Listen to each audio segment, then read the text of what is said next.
د لوی او مهربانه خدای په سپېڅلي نامه درنو لیدونکو سلام د نن ورځ خبرونو ته ښه راغلاست.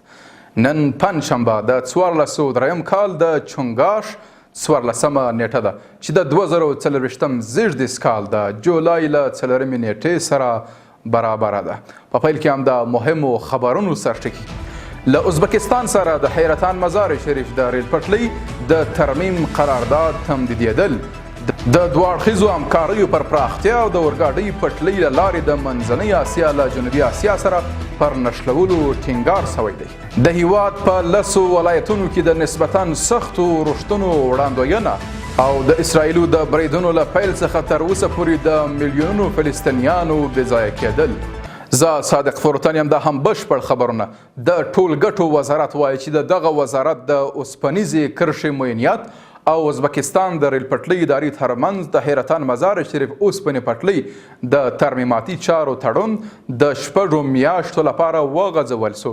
د یاد وزارت په وینا د اوسپنیزې کرښې مرستیال ملا بختالرحمن شرافت د دغه قرارداد د لاسلیک کولو ترڅنګ ازبکستاني پلاوي سره د دواړو هیوادونو ترمنځ د همکاریو پر پراختیا خبرې کړي او د ریل پټلۍ له لارې د منځنۍ او جنوبي اسیا په نښلولو هم ټینګار کړی دی.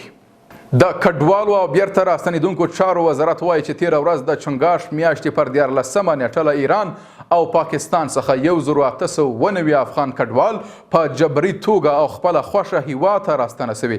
یاد وزارت زیاته کړې له یو شمېر راستنه سوو سره نغدې مرستې سوي او ځینې نور بیا د مرستو ترلاسه کولو په موخه مرستندویه بنسټونو ته ورپېژندل سوي دي.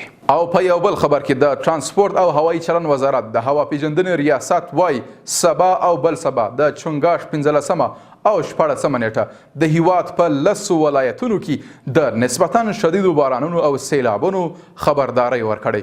یادو ولایتونو کې بدخشان، نورستان، کونړ، لغمان، ننګرهار، لوګر، پکتیا، خوست، پکتیکا او غزنی شامل دي. او په پای کې د ملګرو ملتونو د مرستو همغږي کوونکې اداره یا OCHA وایي چې پر غزه د صهیونیستي رژیم د بریدونو له پیل راهیسې د غزې له هرو 10 اوسېدونکو 9 تنه یې لږ تر لږه یو ځل بېځایه سوي دي. د ملګرو ملتونو د مرستو همغږي کوونکې ادارې د دفتر مسؤل اندري ډي دومینیکو وایي له بده مرغه اوسمهال دوی اټکل کوي چې د اکتوبر راهیسې د غزې له هرو 10 کسان یو ځل حتمي په داخل کې بېځایه سوي دي. قدرمنو لیدونکو له ملتیا مننه. تاسو کولی شئ د اروج څېړنیزې او خپرندویې ادارې بېلابېلې خپرونې د دې ادارې د سوشل میډیا له طریقه وګورئ. تر بیا ښه وخت او ښې چارې.